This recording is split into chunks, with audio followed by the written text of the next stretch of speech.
Bonjour à tous, bonjour et bienvenue dans la 5ème de couve, le podcast de débat autour du manga. Nous sommes tous enchantés de vous retrouver dans cette émission où nous allons pas vous parler de ninja, mais de samouraï.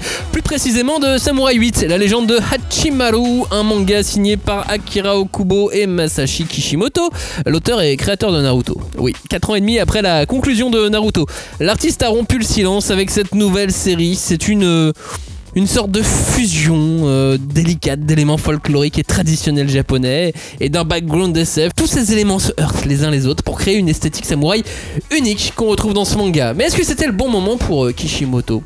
Comment on fait pour rebondir après un succès comme ça, après un succès comme Naruto ? Bah on prend une balle, non pardon. Désolé. On a croisé une corde. En fait, pour moi, il y a deux points de vue. Il y a le point de vue du lecteur et le point de vue de l'auteur. En tant que lecteur, forcément, on t'attend au tournant. Donc tu vas devoir rebondir sur un succès où le mec il a quand même vendu 250 millions de mangas à travers le monde, dont 150 au Japon en l'espace de 15 ans. Donc forcément, c'est le 3e manga vendu au monde.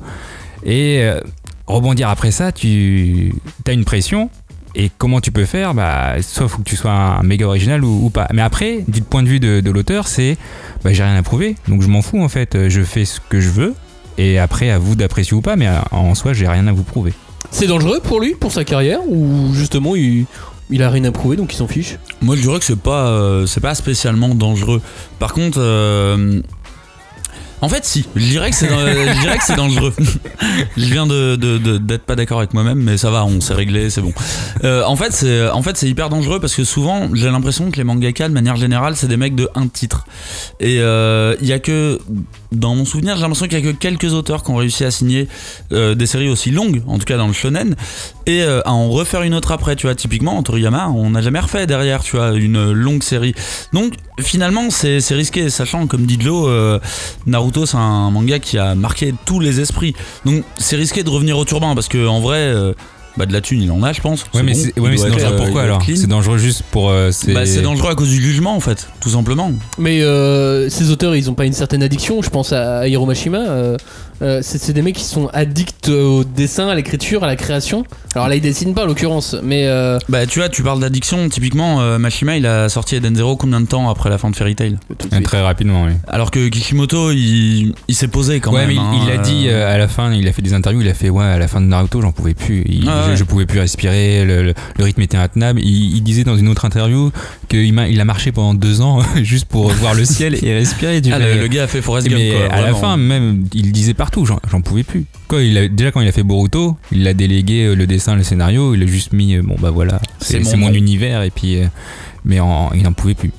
Mais oui, doit y avoir quelque part une addiction à vouloir revenir. Un peu d'ego peut-être. Un peu d'ego, et je pense qu'il y a un truc de raconteur d'histoire.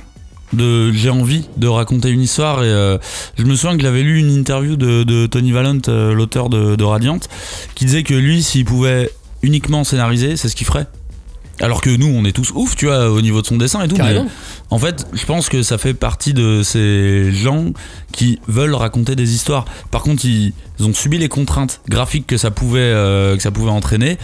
Du coup, là, il est peut-être en mode en fait, moi, je veux juste raconter des histoires. Ce qu'on aimerait tous de la part de Togashi, typiquement. Ouais, il est contrainte de vie puisque faut pas avoir de vie pour être dessinateur de manga. Oui, c'est ça. Et puis, en vrai, c'est parce qu'on souhaite à des auteurs, quoi. Et à des humains. Ouais, de manière générale, en fait, on leur souhaite pas ça. Alors, Samouraï 8, est-ce la bombe tant attendue ? C'est parti dans la 5ème de couve.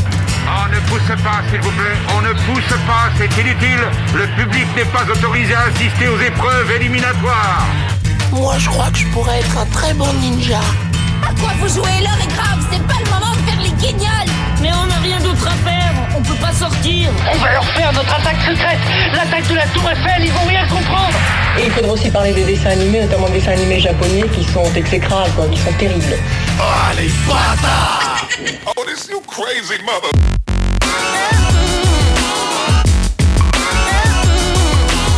Bonjour à tous, bonjour et bienvenue dans cette 5ème de couve, l'émission de débat autour du manga. Cette fois-ci, nous allons disséquer, dépecer, charcuter et aimer Samouraï 8, la légende de Hachimaru. pour ce faire, je vais continuer cette émission en disant juste Samouraï 8.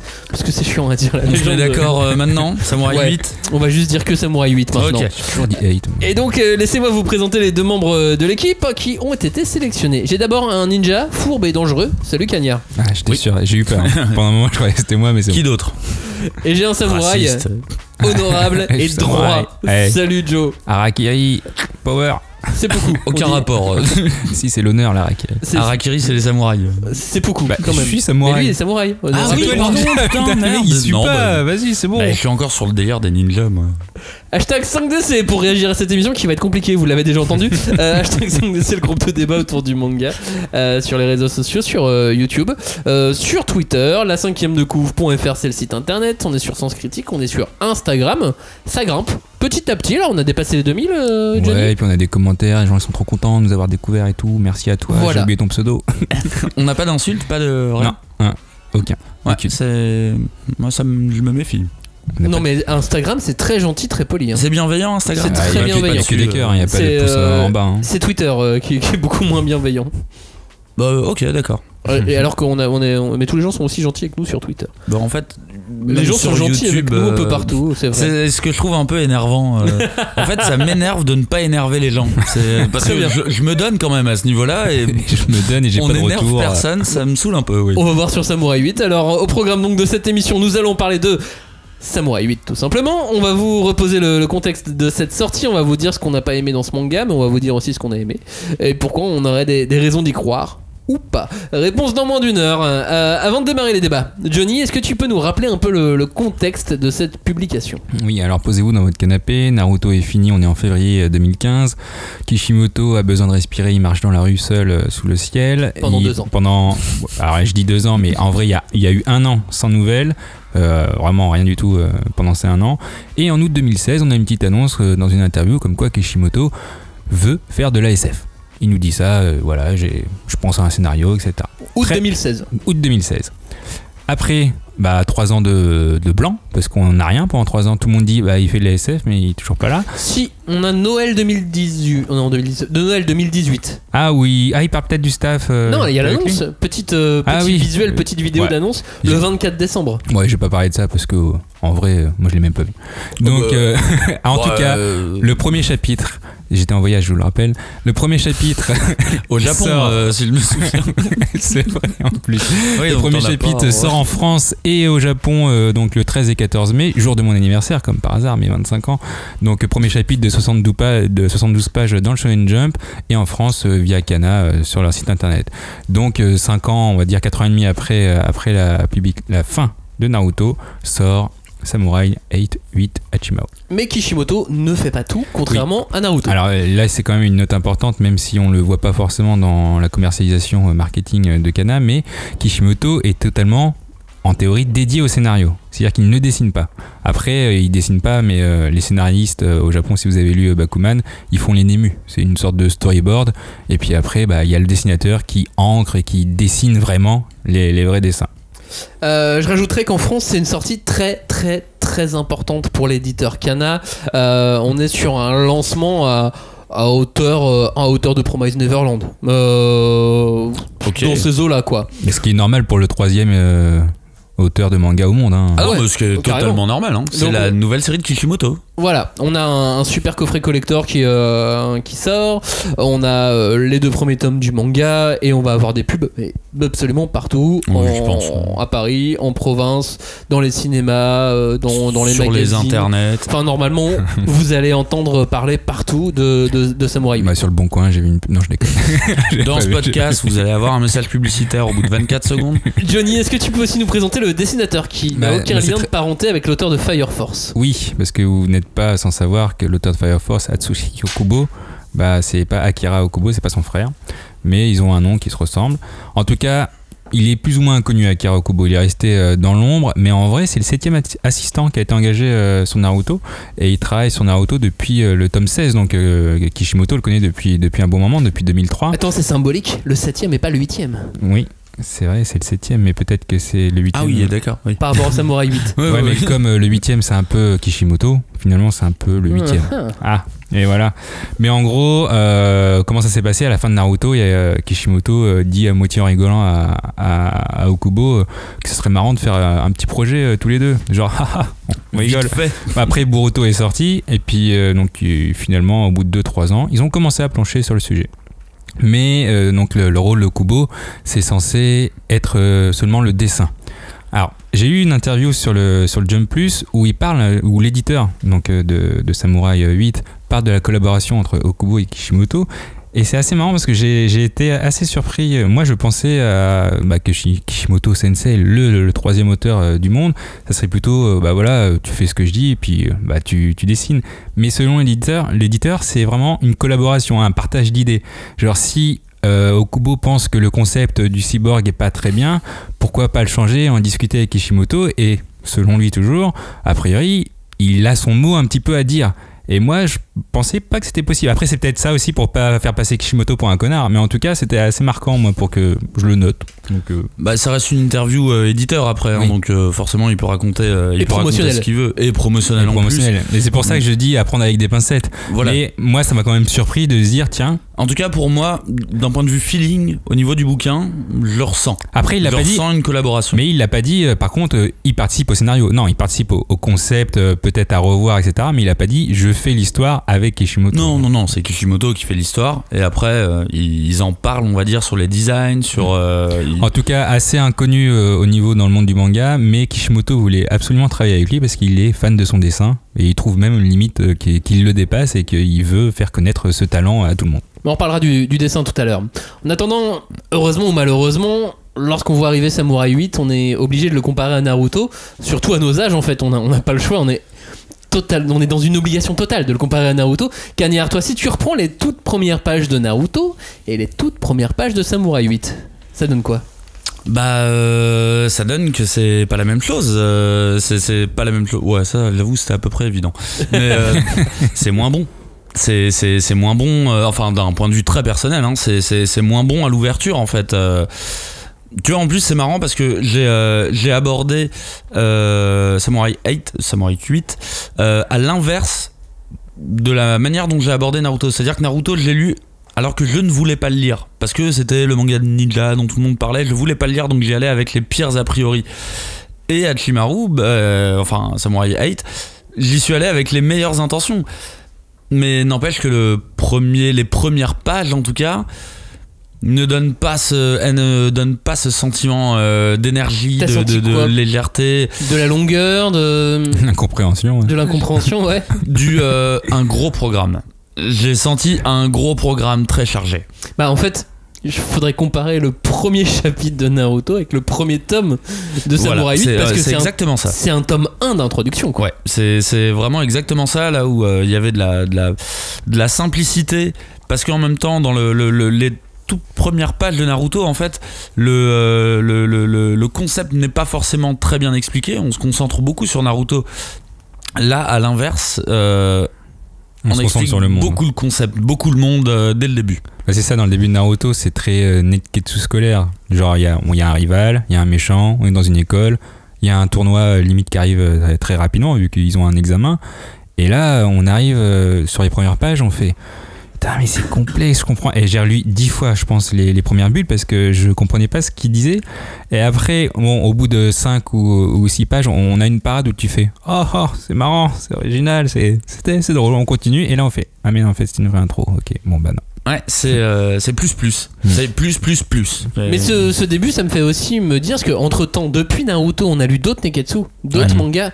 On a lu Demon Slayer qui fait un énormissime carton en ce moment. On a lu My Hero Academia. On a déjà lu Jujutsu Kaisen qui sort en mois de février. Bref, on en a lu d'autres et ça me fait me dire qu'on est face à un manga d'un autre âge. Comme si c'était un Neketsu, mais même encore d'avant Naruto. Tu vois ce que je veux dire ? Je vois, mais j'y crois parce que alors je vais prendre l'exemple de Demon Slayer parce que c'est un manga que j'apprécie pas spécialement. Tu vois, par contre, le tome 1, le début, il est limpide. J'ai pas eu de questions à me poser. J'ai avancé.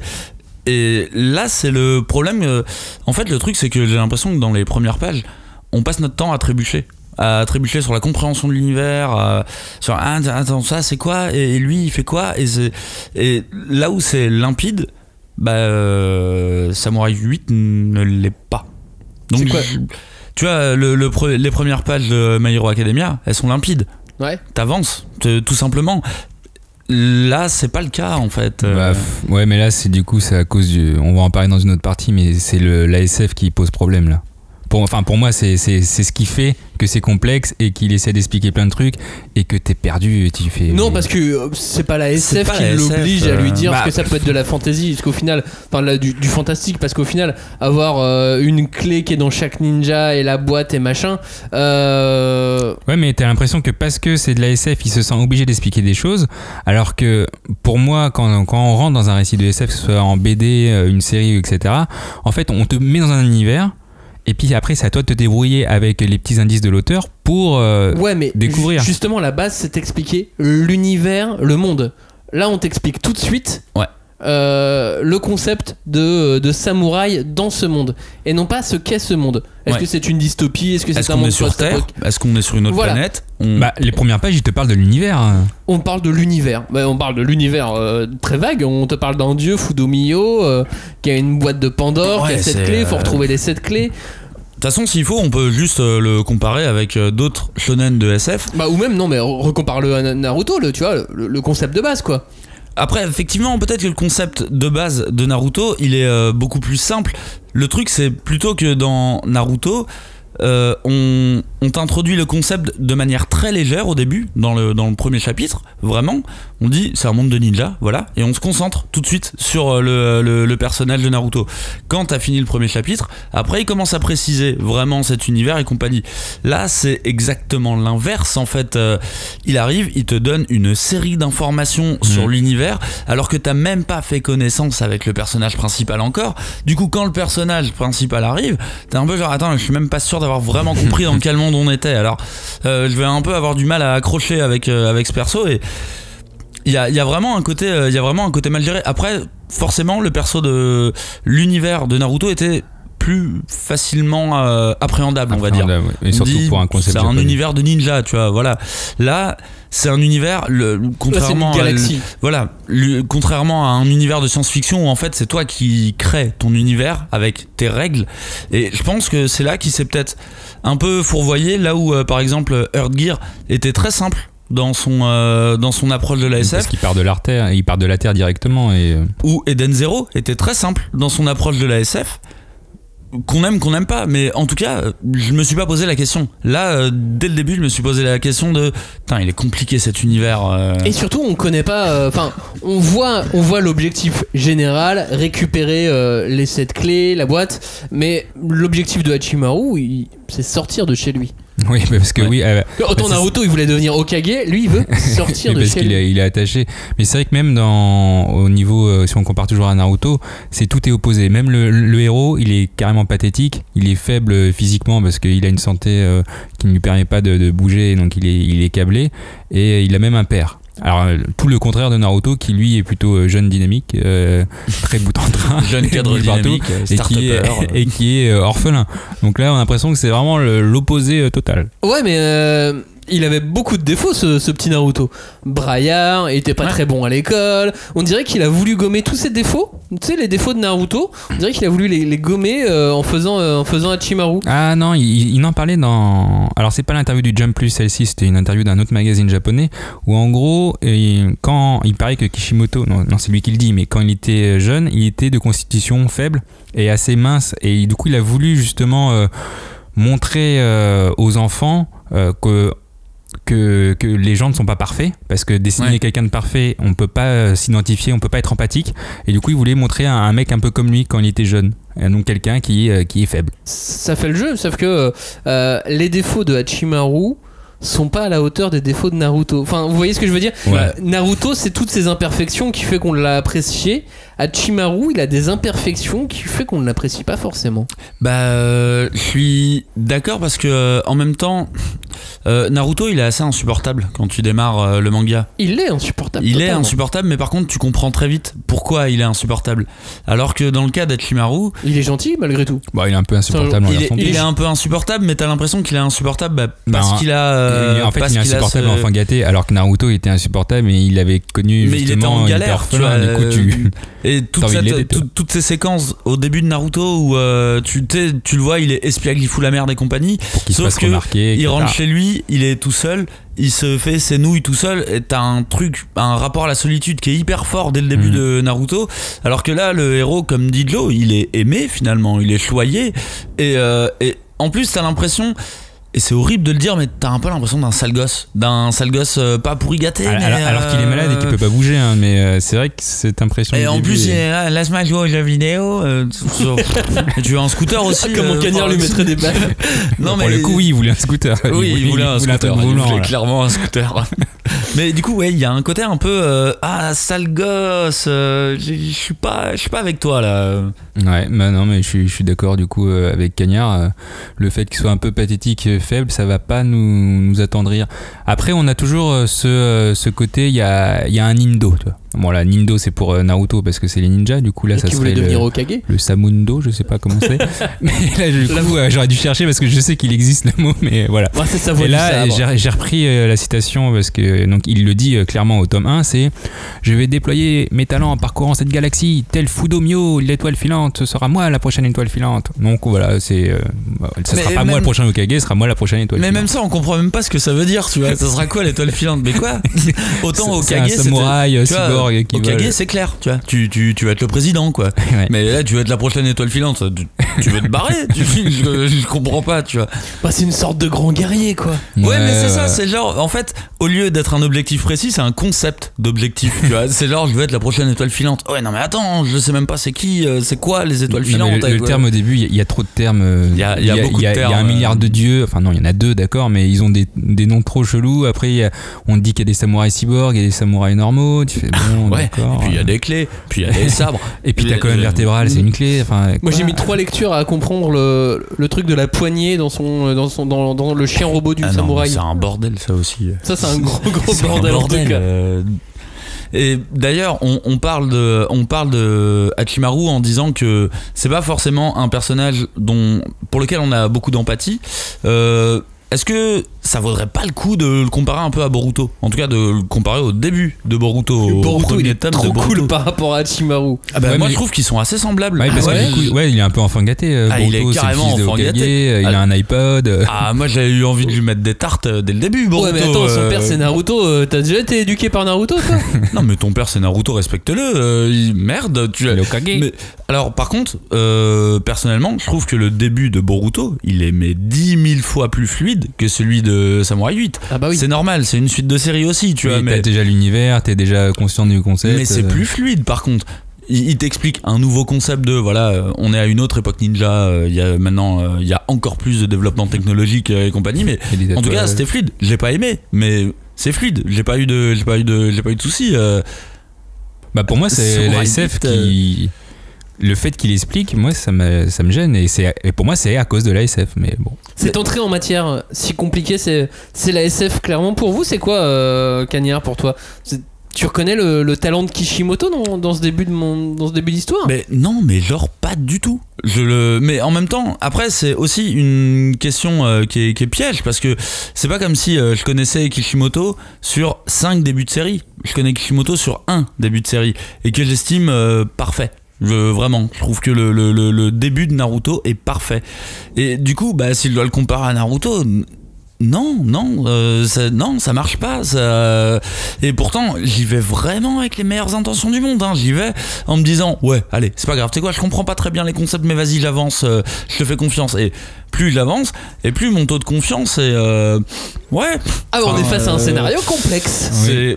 Ouais, mais je pense du coup c'est voulu. Moi je me suis posé les mêmes questions. Est-ce que c'est vraiment bien d'avoir un scénario aussi complexe? Mais après toujours en rapport avec l'interview du Jump Plus, l'éditeur le dit, c'est Kishimoto se lance un défi à lui-même. Donc il veut il veut être un peu à l'opposé de Naruto, même s'il y a toujours du folklore un peu japonais vu qu'il y a des samouraïs. Donc il met un scénario complexe. Est-ce qu'il a vraiment eu cette idée tout seul ou est-ce qu'il a été aidé par d'autres personnes? Bon, ça on sait pas. Est-ce qu'il justement il veut nous faire oublier Naruto, et pour nous faire oublier Naruto qui était plus ou moins simple d'accès, bam, on te fout un scénario où tu piges pas trop.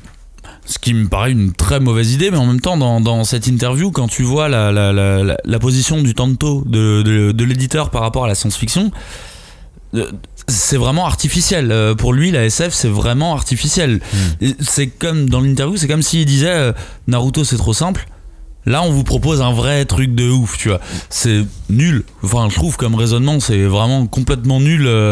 Et puis, là, en même temps, je me dis que forcément, le début m'a pas plu, mais parce que c'est aussi la première fois que Kishimoto bosse avec quelqu'un en binôme, en mode scénarisation, dessin. Du coup, il y a sûrement une petite passation entre moi je bosse comme ça, toi tu bosses comme ça, on va finir par s'entendre. Rajoute à ça le tento, qui moi m'a paru assez désagréable dans l'interview, mais qui est forcément, il a une opinion de jeune éditeur, parce qu'a priori le gars est jeune, de jeune éditeur manga qui a envie. Forcément, on te dit, t'es un jeune éditeur, on te dit tu vas reprendre Kishimoto. T'as pas envie de lui faire ce qu'il faisait avant. T'as envie de dire mais nous on va tout niquer, le bouchon de saké quoi. C'est ça. Tu fais la teuf quand même, t'es content. Je suis pas là pour rien, je suis pas là pour faire le passe-plat. J'ai envie de proposer un truc. Et je pense qu'il y a un petit mélange de trop d'idées les gars. Trop. Vous êtes trop là. Il y a trop de gens là sur votre projet. Bah ça fait première œuvre. Ça fait débutant mais mal encadré. Ouais, c'est ça. Mais en vrai, moi j'ai l'impression que ce qui est horrible, c'est que j'ai l'impression que tout est à la fois trop simple et trop compliqué. En fait, j'étais paumé, tu vois, j'étais vraiment paumé dans ce tome, genre ah putain, ce truc est hyper complexe. Ah mais putain, au niveau des relations des personnages, c'est hyper simple, voire trop simple, tu vois. Et je me suis vraiment retrouvé paumé entre je sais même pas vraiment comment le dire, mais c'est simple de manière trop complexe. Mais en fait, il se complique à faire du simple. Non, mais je me dis qu'il veut pas se prendre la tête à essayer de faire du jump classique. Qui veut pas essayer de faire simple et qui fait comme ça lui vient.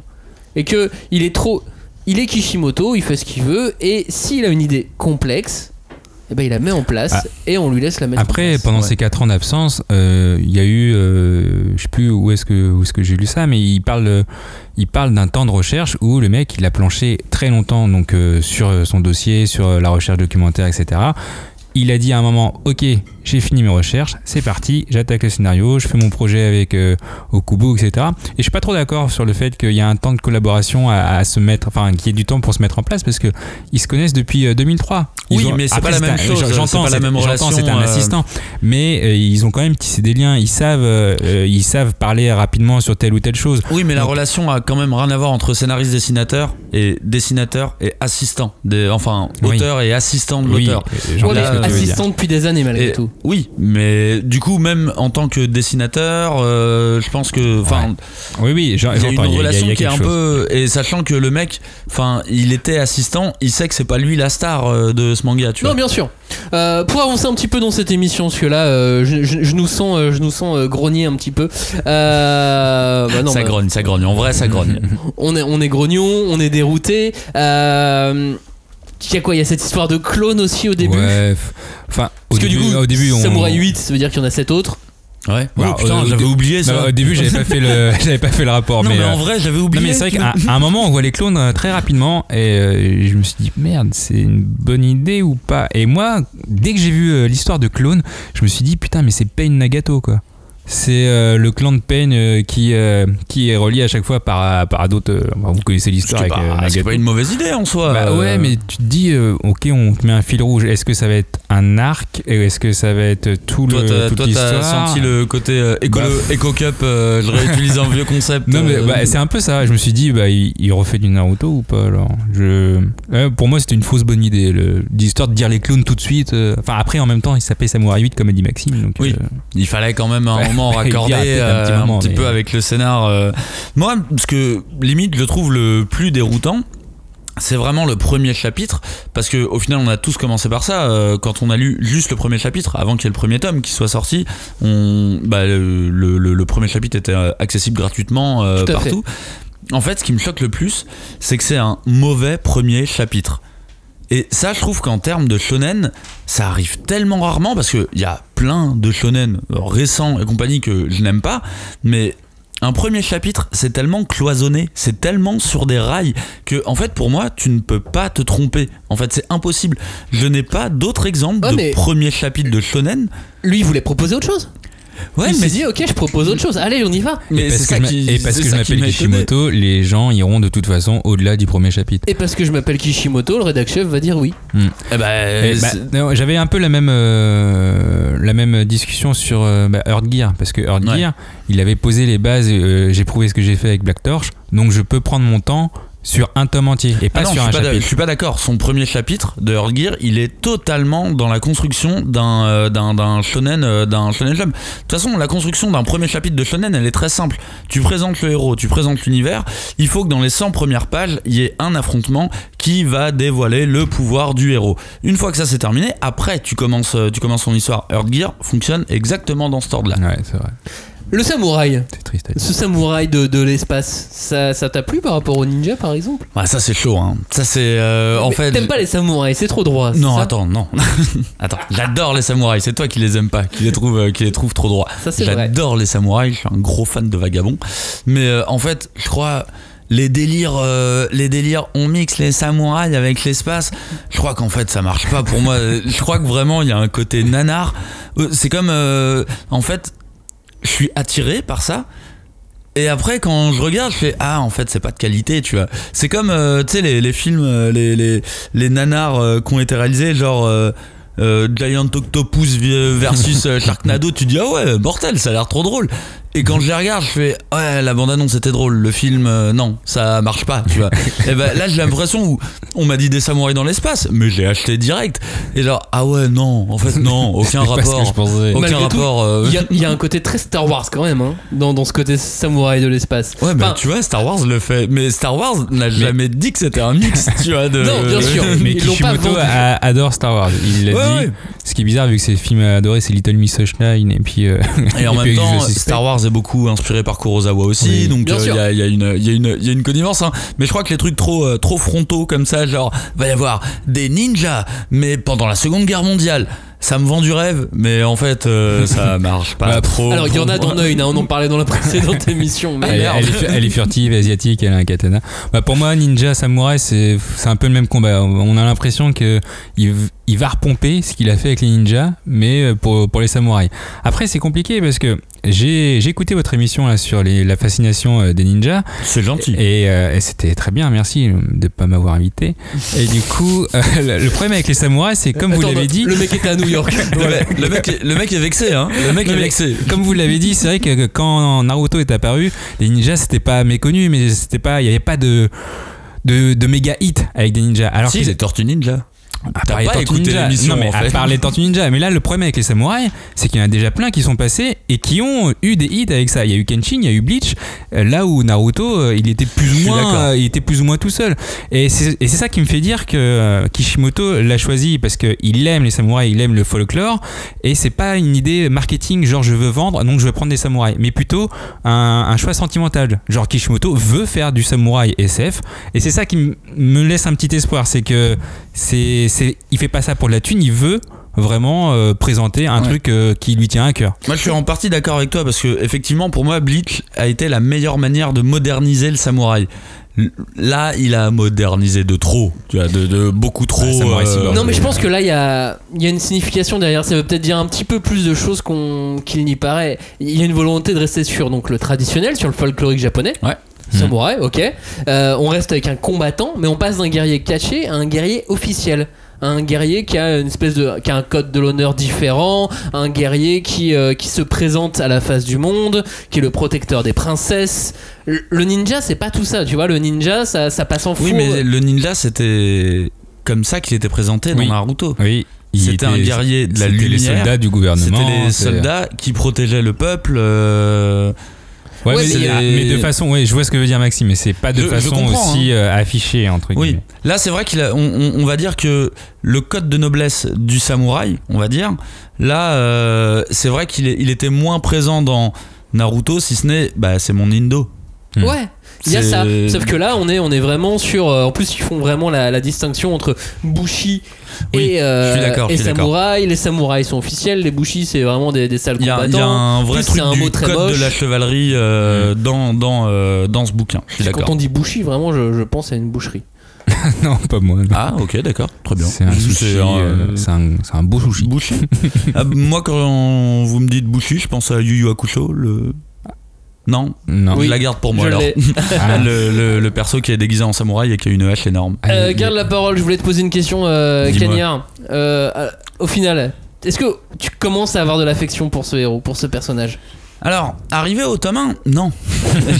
J'en ai pas. Parce que comme je l'ai dit, je trouve que c'est un perso petit con. Je trouve qu'il fait vraiment le petit con. Par contre, je trouve qu'il représente bien la partie destin tragique, où comme je disais dans l'émission sur les ninjas que Naruto a un côté très shakespearien, je trouve que lui il a un côté très très tragique dans ce personnage. Et même en fait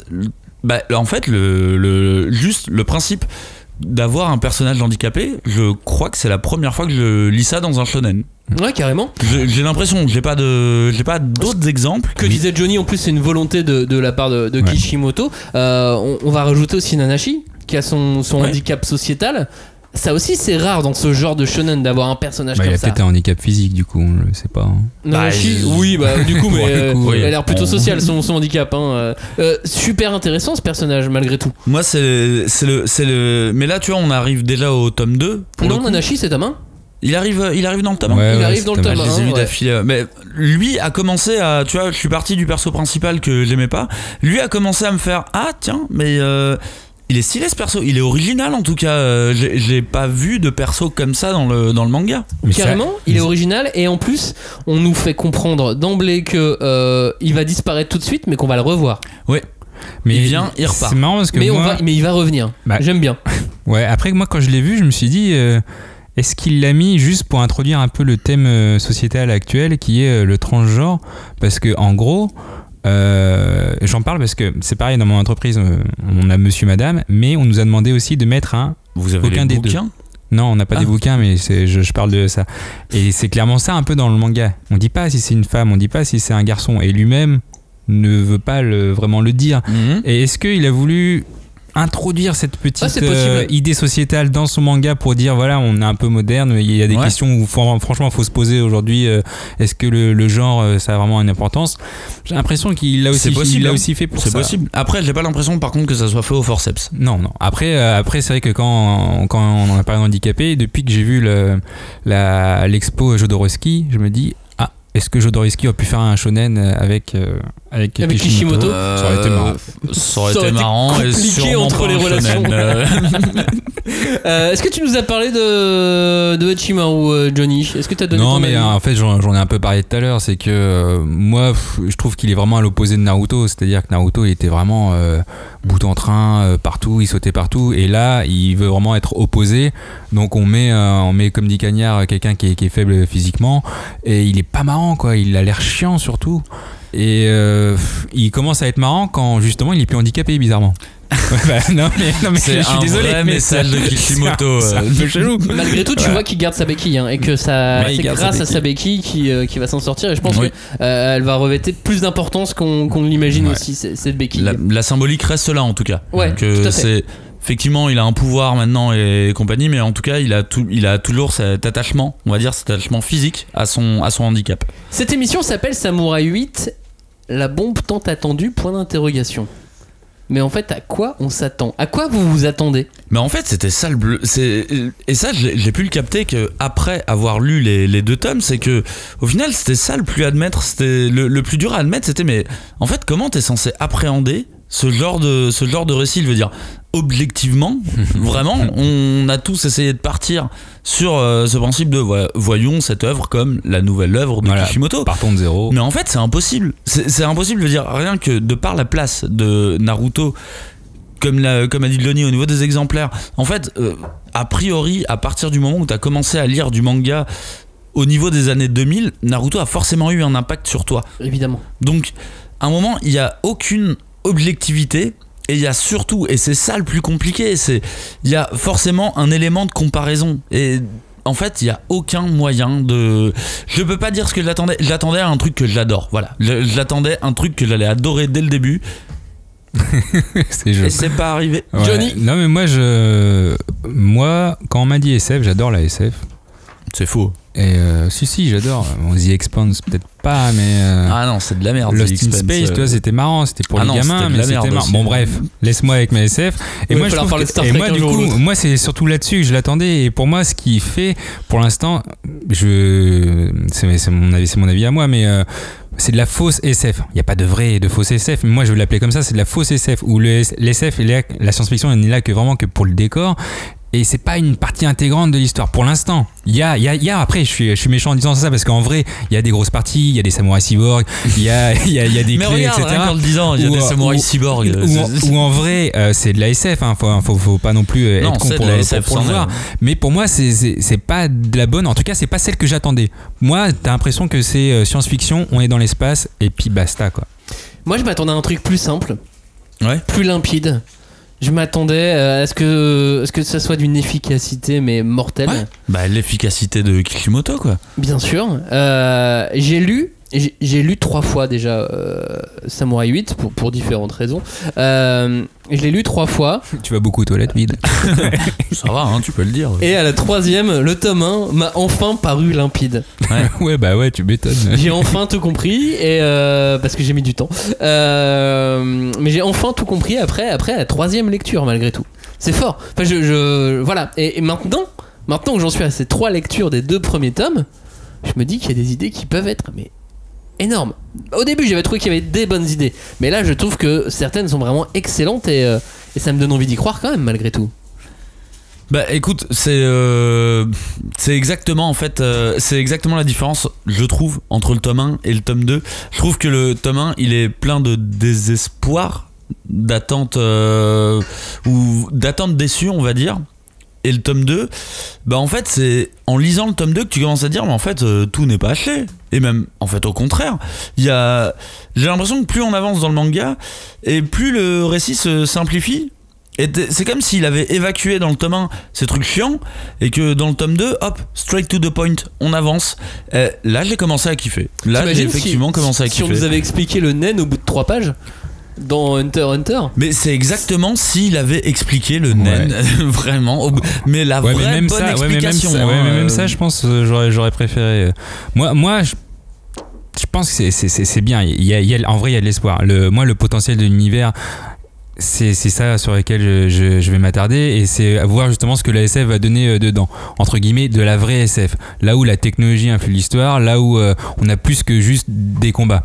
Moi justement dans l'interview du Jump Plus, celle qu'il y a sur le site de Shueisha, l'éditeur de Kishimoto il parle de la SF et qui veut créer une histoire à grande échelle, c'est ce que disait Cagnard au tout début, une histoire qui dépasse la simple petite ville.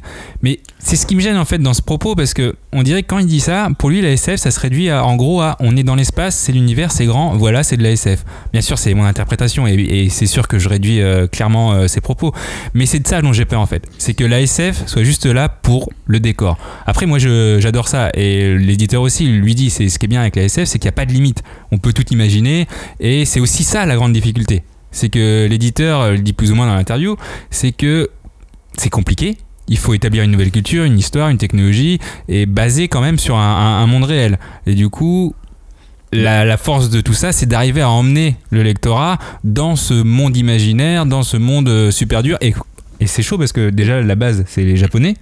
Et sortir les Japonais de leur carcan, bah c'est pas le plus facile, tu vois. Je suis complètement d'accord avec toi et c'est pour ça que l'interview de ce Tanto me dérange, parce que il utilise exactement comme tu dis le concept de la SF, sauf que t'as l'impression qu'il ne connaît pas la SF, parce que la SF c'est un genre qui est fait pour parler de l'humain.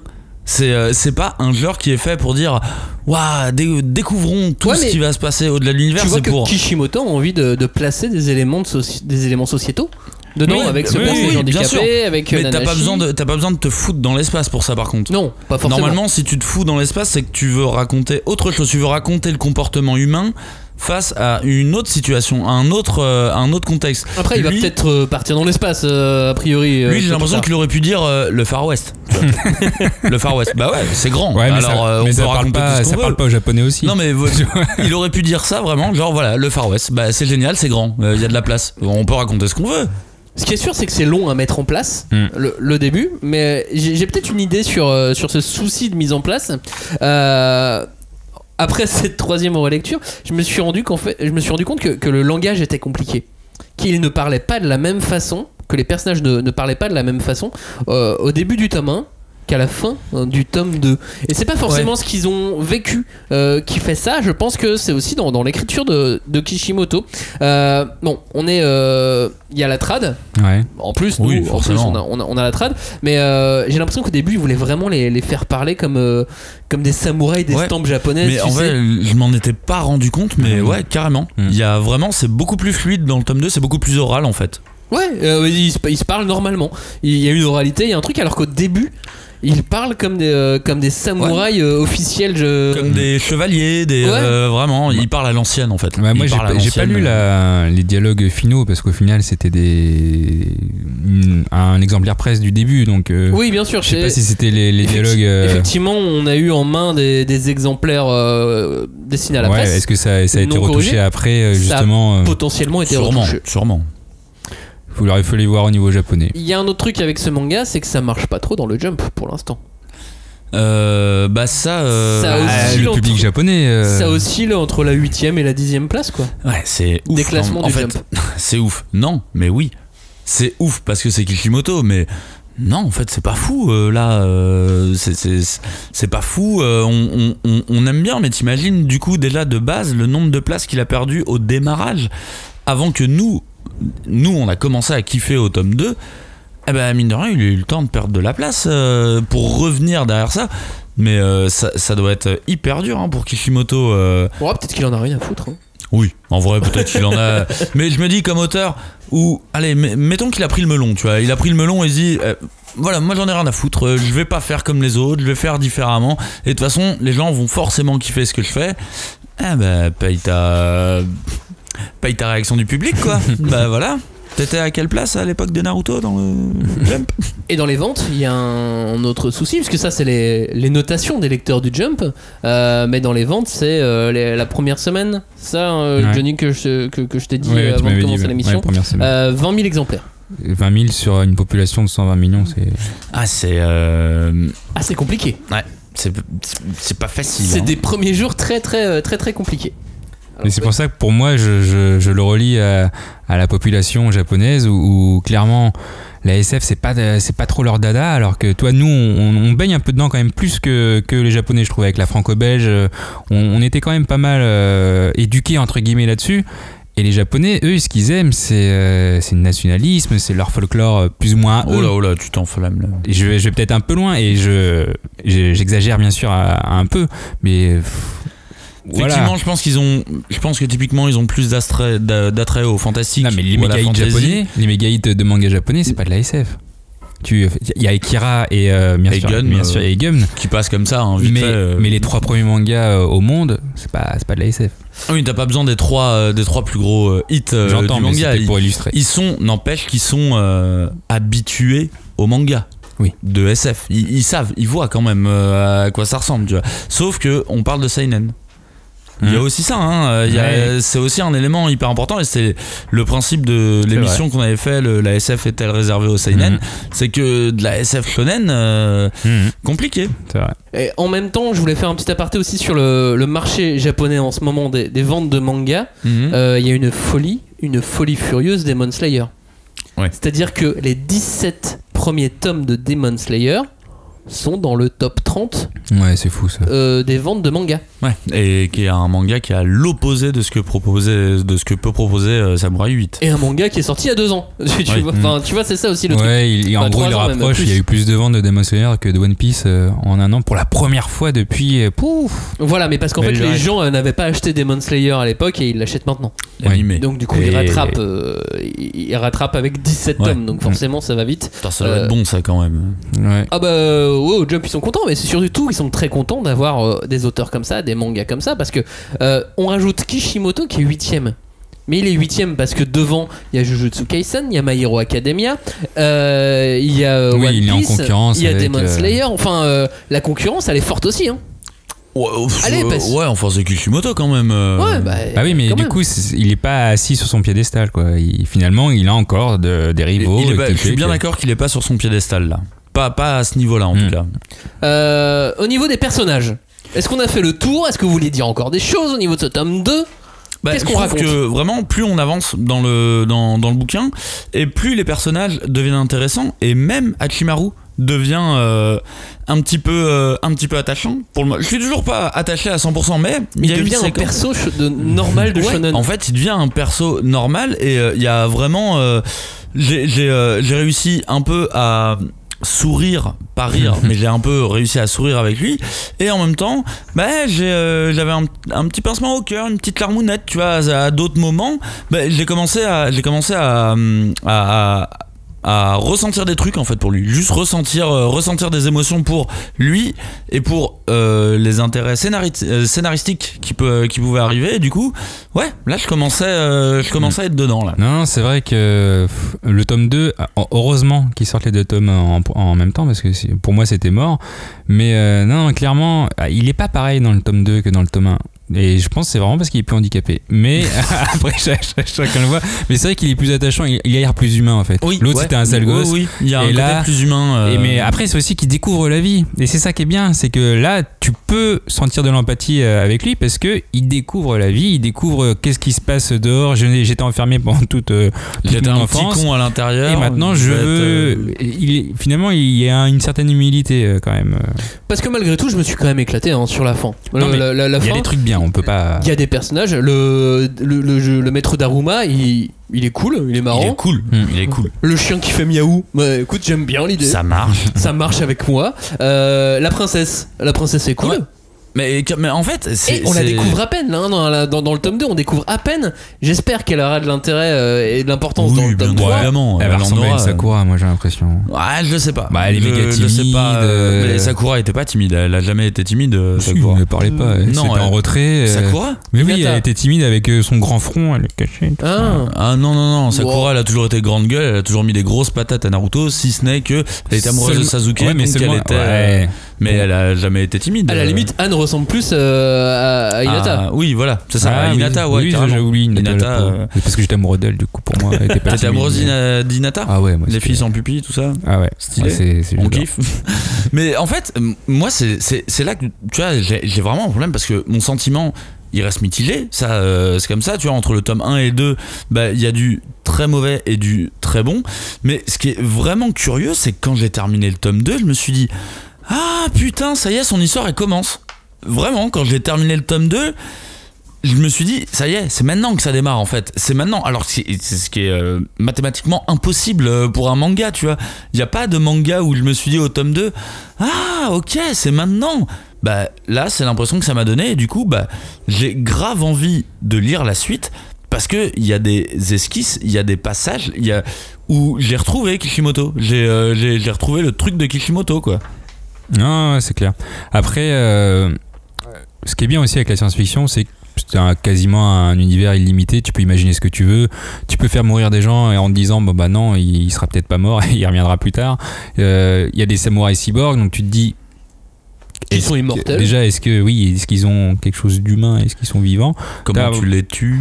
Mais c'est clair que pour moi, tu les tues quand quand ils n'ont plus la force de la volonté de se battre ou un truc comme ça. Le courage du héros, quoi. Ouais, ça aussi, c'est un concept pété quand même. Hein. Mais en France, c'est vrai qu'on a la chance au moins d'avoir les deux tomes, parce que je pense que si tu sors juste le tome 1, tu flingues ta série, parce que les gens n'achèteront jamais le tome 2. D'accord. Ouais. Sur Kishimoto, je dis parce que tu vois par exemple dans Dragon Ball Super, alors qui est beaucoup plus simple, mais le nom Dragon Ball.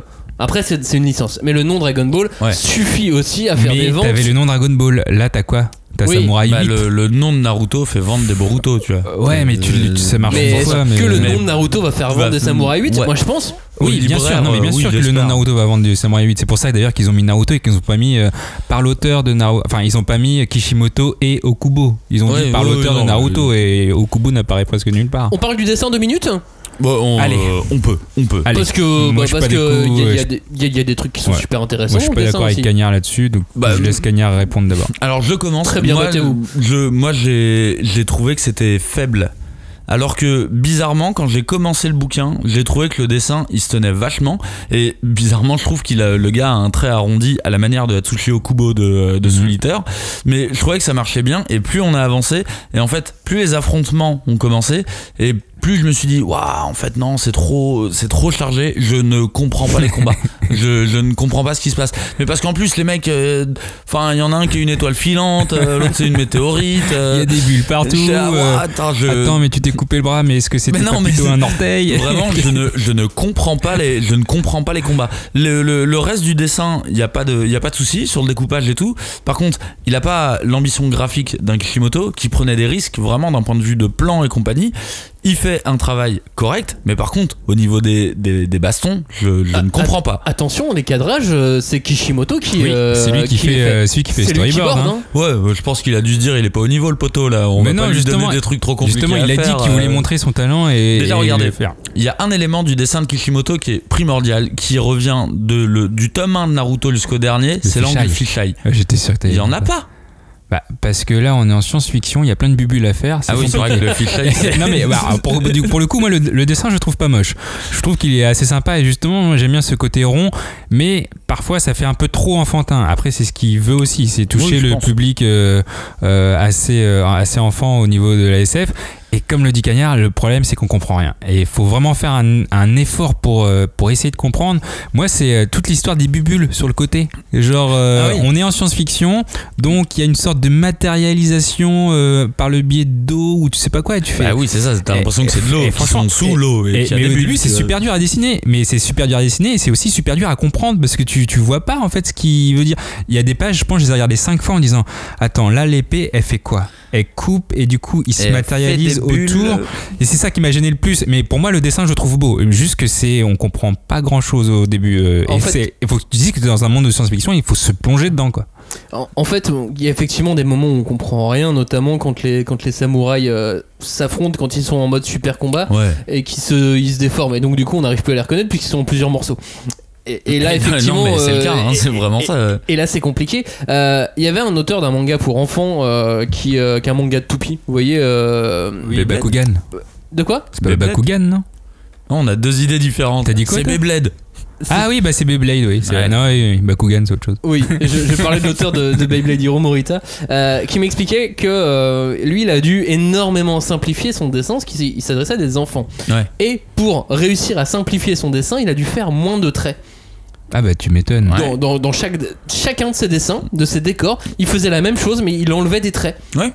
Et il enlevait des traits pour que ça soit plus compréhensible. En plus, son manga il cartonne, c'est tout à cartonne. Qu'est-ce que tu veux nous dire? Qu'on est des enfants? Qu'il y a trop de traits pour nous dans ce dessin? Effectivement, là au Kubo, il a mis des traits, mais il y en a partout. Ah, il y en a partout. Chaque petit détail. En fait, il est allé tellement loin dans les détails. Il y a des planches, ça pourrait limite être fait en BD franco-belge, tellement il y a un souci du détail. Ah oui, je suis d'accord. Tellement il y a des arrière-plans travaillés. Et tout ça, il y a incroyable rien à dire. Il y a vraiment rien à dire. Mais les détails qu'il met, j'avais vu quelques planches du storyboard versus l'ancrage. Et c'est Kishimoto, t'as l'impression qu'il met les détails lui aussi et que il ancre les détails. Il est en train de le dessiner le bordel. Tu fais ok. D'ailleurs, on dit que c'est Kishimoto et Okubo, mais est-ce qu'on sait s'ils ont des assistants? Bien sûr, oui, bah, obligatoirement. Ouais. Il pourrait pas assurer une série hebdomadaire sinon. T'as effectivement raison. Le niveau de détail est hyper important. Mais du coup, en fait, c'est une force qui devient un défaut dans les phases de combat. C'est vraiment parce que c'est pas fluide. Parce que c'est pas fluide, c'est compliqué à comprendre, c'est compliqué à analyser. Et effectivement, après 3 lectures, tu y arrives. Ouais. Moi, je l'ai lu que 2 fois. J'attends la 3e, du coup. Bah écoute, je t'encourage vraiment à faire une 3e lecture. Façon, je vais le relire. Non, mais tout ça sera balayé quand il y aura un anime, quoi. Ah bah alors ça, je vais en parler dans quelques instants puisqu'il va être l'heure de conclure cette émission. Johnny, je vais d'ailleurs écouter ta conclusion. Ma conclusion, forcément avec un titre comme Samurai 8, t'es attendu au tournant. Donc la critique c'est pas la même si t'as un nouveau mangaka qui débarque ou si t'es un mec qui est connu depuis la terre entière. Résultat, moi, ma conclusion, c'est que je sais pas ce que ça va donner. Honnêtement, le scénario est assez complexe et est-ce qu'il est pas là pour cacher juste que Kishimoto veut faire une pâle copie de Naruto en version samouraï dans l'espace? C'est ce que je me demande, et du coup, je me dis, on verra. Si je devais comparer un peu à un jeu vidéo, parce que Cagnard, il a bien vu que j'aimais bien faire ça, Naruto, c'est un peu c'est un jeu de combat. Pur et dur, et Samurai 8 c'est pour l'instant un RPG où tu piches pas trop, un peu open world, où il y aura des combats bien sûr, faut pas se leurrer, mais avec 2 tomes de toute façon, pour moi ça a pas l'envergure d'un Naruto pour l'instant. Naruto t'avais 3 tomes, c'était plié, tu sais que tout le monde adorait. J'ai une petite anecdote là-dessus. Ouais, parce que j'avais mes dents de sagesse et il fallait que je prenne des mangas pour passer le temps, et j'avais pris Naruto à cette époque-là. Et clairement en un manga je savais que c'est bon, j'allais prendre ça toute ma vie, même si de toute façon t'avais pas le choix. Oui c'est ça, en vrai t'étais Keblo. Bah ouais, mais j'étais trop bien. Et en plus tu pouvais même pas manger quoi. J'avais des glaces, je crois que je me ouais, le nom de celle-là c'est en mode. Ah oui, et puis t'as dû passer ta meilleure vie mon pote, tu bouffais de la glace et tu lisais Naruto. Et je voulais redire ça dans ma conclusion. C'est comme ça après une rupture aussi, non? Attendez. Oui, on a mal aux dents et non, mais ça c'est Naruto. Des films Love Actually, c'est pas nous, ça c'est les femmes. Mais ce que je voulais redire dans ma conclusion, c'était que j'arrête la glace et les ruptures aussi. De toute façon, Kishimoto, il peut plus ou moins faire ce qu'il veut, parce que voilà, c'est Kishimoto. S'il veut faire un anime, il fera un anime. S'il veut mettre un drama, une comédie musicale, et qu'il le veut, même si ça il marche pas, il pourra le faire parce que c'est Kishimoto, tu vois. La comédie musicale Naruto était déjà ridicule, et la comédie musicale Samurai 8, je suis chaud. Je suis chaud pour voir ça, moi. Pour conclure cette émission, Cagnard, que dis-tu de Samurai 8? Je dis que c'est un manga qui est très perturbant au final. En fait, j'ai cette impression de chelou que c'est le fils de Kishimoto qui l'écrit, tu vois.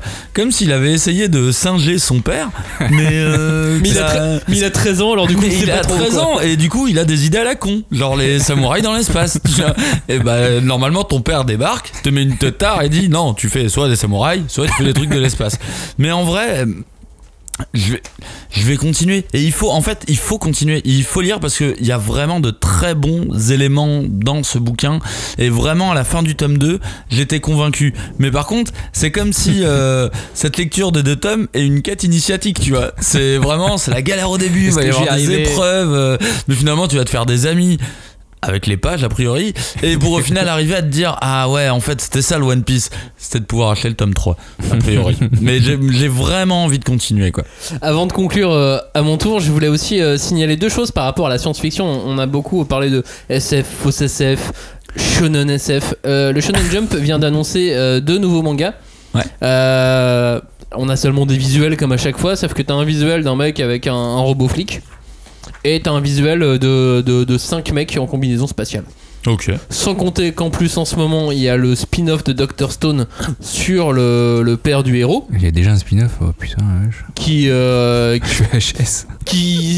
se passe notamment qui commence dans l'espace. Donc du coup là on a quand même une grosse thématique spatiale. Il y a une vague de toute façon. Oui, mais on l'avait déjà dit avec Earth Gear, il y a quelque chose. En tout cas pour Samurai 8, moi j'ai comme vous eu du mal à rentrer dedans. Forcément, j'ai dû le lire et le relire. Les lecteurs japonais ont pas eu l'air follement emballés non plus. On voit pas c'est pas un raz-de-marée, même sur des réseaux sociaux internationaux ou sur des mangas du Jump, c'est toujours la folie en fait. Sur un manga du Jump, donc c'est la folie. Genre sur Reddit, mais là moyen. Je trouve que malgré tout ils se lancent dans un truc très complexe, que peu d'auteurs seraient capables de faire, ou un jeune auteur n'arriverait jamais à faire ça. Bien sûr, ça c'est certain. Après, est-ce que c'est une bonne ou une mauvaise chose? Mais s'il y en a un qui peut démêler tout ça, c'est bien Kishimoto. Et j'ai vraiment envie d'y croire quand même, malgré tout. Ouais, on a tous envie d'y croire. Après, l'éditeur, il a dit, Kishimoto, il se lance un défi à lui-même. Il a plus rien à prouver, il veut se lancer ce défi-là. Ou alors, c'est à nous qui lance un défi. Est-ce que vous arriverez à me suivre? En vrai, moi j'y arriverai, mon gars. En tout cas, c'est sûr que ça va atteindre et dépasser la dizaine de tomes. Je vois pas comment ça pourra en être autrement. Ah bah là, oui, si ça termine en 4 tomes, ça va être bizarre. Et puis il y a un moment où je me dis qu'il pense animer dès le début. Et par contre, en animé... Ouais, quand tu relis là, le début de Samurai 8, Tu imagines ça, Ah oui. animé, propre, refait par un autre animation. réal, avec des autres animateurs. En plus, on mettrait un champion là-dessus, tu vois. On mettrait pas un débutant. Un champion des bubules qui bouge là, ça serait bien. Ouais. Ouais, et alors ça, en animé, ça serait géant. Ça, il y a moyen que ça fasse des séquences de ouf, des sakuga énormes. Ouais, en espérant qu'il n'y ait je pas suis trop de d'accord. CGI ou tout ça. C'est marrant, Cagnard, t'as pas abordé la question les gens qui veulent pas lire Samurai 8, c'est ceux qui n'ont pas aimé la fin de Naruto. Non, parce que Je pensais que t'allais en parler. au contraire, je pense que, et malheureusement, je pense que ça va desservir Samurai 8. Samurai 8, c'est que je pense que toutes les personnes qui n'ont pas aimé la fin de Naruto et qui passent leur temps à critiquer la fin de Naruto, je pense qu'ils vont se faire un plaisir de le lire. Tu crois ? Et je pense qu'ils vont se faire un plaisir de le tuer, le bouquin. Mais juste, même sans réfléchir. Je pense qu'il y a toute une partie des gens, du lectorat, qui va prendre plaisir à détruire Samurai 8 parce que c'est le nouveau Kishimoto. Ouais, et que, histoire de pouvoir dire, je vous l'avais bien dit. Tu vois. Je vous l'avais bien dit que Kishimoto s'était flingué. Tu vois. J'ai eu beau avoir lu 79 tomes d'une série et j'ai pas aimé la fin. Et ça, j'avoue que ça m'attriste. Ça m'attriste. Parce que même si j'ai pas adoré le manga, je sens qu'il va y avoir une vague de haters de je vous l'avais dit. Mais il est pas mauvais le manga. Après, c'est vrai qu'on attend quoi. Il y a des défauts, mais il y a de quoi espérer. On est quand même face à un mec qui a un talent de ouf. Enfin, faut pas. Il y a des trucs ratés, mais c'est un auteur ultra talentueux qui est derrière. Bah oui. Et l'histoire, elle est quand même à la fin. Tu finis le tome 2, t'as envie de lire le tome 3. Rien que ça, c'est une victoire. Ouais, je suis d'accord. Ouais, j'adore les victoires. Samurai 8, la légende de Hachimaru, c'est aux éditions Kana. Et il y a une version collector avec les 2 tomes, avec tout un tas de dessins préparatoires. Ça a l'air très joli. Ouais, écoute, je l'ai pas encore parce qu'elle est pas sortie, mais je vais l'acheter parce que je collectionne les trucs. Bah oui, ouais, t'as la collectionnite. Mais... Voilà. Qu'est-ce que je voulais dire d'autre ? On a parlé d'une interview à plusieurs reprises. C'est une interview qui est en anglais sur le site Manga Plus by Shueisha. Ouais. On va essayer de traduire quelques petits passages. Voilà, on n'a pas le droit de tout traduire, mais on essayera de mettre quelques petits passages de l'interview sur le blog de la 5ème de couve. Et puis on vous dit merci. Hashtag 5DC, le groupe de débat autour du manga. Et moi j'aimerais finir parce que j'ai fait assez triste sur les dernières émissions. Max n'a pas fini sur cette citation. Et là, je vais essayer de la remplacer. Et là, j'ai une citation de Terry Pratchett qui nous dit: la science-fiction, c'est comme la fantasy, mais avec des boulons. Allez, salut. À bientôt. C'est nul. Ciao. C'est nul. Salut. Salut.